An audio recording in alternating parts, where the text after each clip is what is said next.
Welcome to week 1 of this journey towards wholeheartedness. What does it mean to be wholehearted? What's this journey all about? Well, there's a word in Hebrew that kind of captures it. It's used in our Bibles in the Old Testament to describe a few different things. It's the word tom or tamim. It often refers to the animal sacrifices that the Hebrew people were to offer to God, and in that sense, it's sometimes translated perfect, without blemish or spot. The idea is that the Hebrew people weren't to bring their leftovers or their discarded things as an offering. They were to bring something healthy, something good, something whole, a good-looking animal. They were to bring that to God. Like if you were going to buy a horse or a cow, you'd look it over. You want it to have muscle in the muscly places and fat in the fat places. You'd check the teeth. You'd want something healthy, desirable. So don't bring to God something that you wouldn't want for yourselves. Don't bring a discounted sheep with a bum leg. Bring something good, something whole, healthy, something tom or tamim. And so while we don't offer up animal sacrifices to God as 21st century American Gentile followers of Jesus, we are invited in passages like Romans 12, in view of God's mercy, to offer our entire being as a living sacrifice, holy and acceptable, wholly devoted to God. But how does that apply to our hearts? What does that have to do with being wholehearted? Well, quite a bit, as it turns out. In Psalm 15, David, Israel's shepherd king, the man after God's own heart, describes what it looks like to have a tom heart, to live a tom life, to live with a whole heart connected to God and to others in a creative, redemptive, hope-filled, compassionate, just, life-giving way. And he starts with the question, Lord, who may dwell in your sacred tent? Who may live on your holy mountain? We'll stop there because underlying this question is an assumption the Bible makes, or rather, it's the story arc that it takes the whole Bible to tell. And the idea is this, that we as humans, created after the image and likeness of God, were created to live our best life out of a connection with God as we reflect his goodness and character in the way that we relate to the world around us. Genesis 1:27 and Revelation 21:3 are bookends. Genesis 1, you know this, so God created mankind in his own image. In the image of God, he created them. Male and female, he created them. And God blessed them, and he says, be fruitful and multiply, fill the earth with good things and rule over it well. That's the beginning of the story. The story ends in Revelation 21:3 with this vision. John says, I heard a loud voice from the throne saying, look, God's dwelling place is now among people, and he will be with them, and they will be with him, and he will wipe away every tear from their eye. There will be no more death or mourning or crying or pain, for the old order of things has passed away. And everything between those pages is this unfolding drama of disconnected people searching for redemption, restoration, relief from the death and the mourning and the crying and the pain, grasping for clarity in the midst of confusion, looking for something to make us feel alive and give us meaning, vying for truth and feeling as lost as ever, pursuing things that leave us unfulfilled, and occasionally getting a glimpse of a better way, but mostly guessing as we go along. Living out anything but wholehearted lives.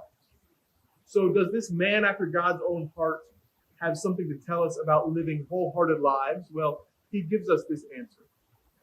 Who lives their life out of this connection to God and reflects his goodness to the world around them? The answer, the one whose way is blameless, who does what is righteous, who speaks truth to his heart. Let's talk about that for just a second. The one whose way is blameless. Blameless is kind of the wrong idea here. It's not like perfect or spotless. It's someone who has a whole life, a good life, a healthy life. Someone who walks with integrity. That's the idea. The one whose life is tom. It's the one who does what is righteous. So that part is about relationship, about being right with God and right with others, relating to others as a reflection of the way that God relates to us. And the one who speaks truth through his heart. What about this one? Are there lies that have created disconnection and disunity in our hearts? Things that need to be confronted with truth? Confessions that need to be spoken? Truths that remove the infections that make our hearts weak and rob us of life, of action. In other words, being in the presence of God isn't simply about going to a tent or up a mountain. It's about receiving truth from Him and discovering how He desires to relate to us and relating to others as a reflection of the way that He relates to us. Living a life that participates in His redemptive work. So these next few verses in Psalm 15 describe a person who gets it. A wholehearted person. Here's a summary description of those wholehearted people. They are people who speak well of others, who bring good into the lives of those around them. People who take a stand against what is clearly evil. People who validate those who live honorable lives rather than trying to pull them down to their level. People who aren't motivated by self-interest. Men and women with full hearts that are buoyant against disillusionment, that aren't pulled apart by everything that promises to fill our longings. People that are healed from hurt and guilt that we all inevitably experience.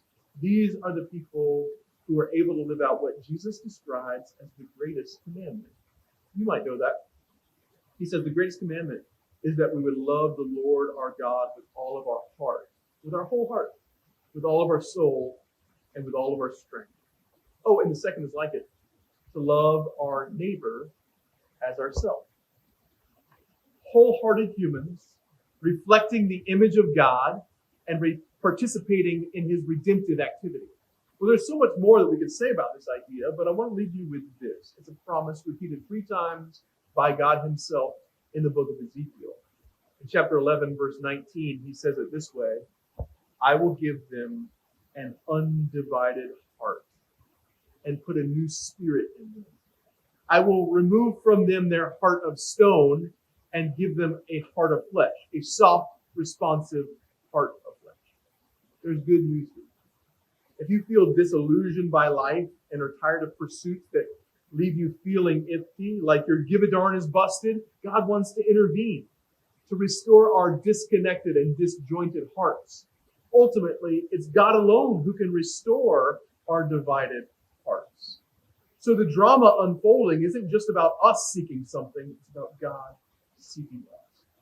Well, whether you're on this journey as part of a group or you're doing this thing in your own quiet time, we have a few questions that will help guide you along the way. Here's one to start. Can you think of a time in your life or an area of life in which you approach something wholeheartedly, fully present and aware, all in, focused, undistracted, your thoughts, your will, and your emotions and your actions all working towards the same thing? Well, write a few sentences about that or share it with your group. And let me end with Psalm 86:11. We're going to look at this again in a few weeks, but it's something for us to take with us as we start out on this journey. It's a prayer of David in Psalm 86. He says, teach me your way, O Lord, that I might walk in your truth. Unite my heart to fear your name. I give thanks to you, O Lord, my God, with my whole heart, and I will glorify your name forever. Well, thanks for joining us on this journey.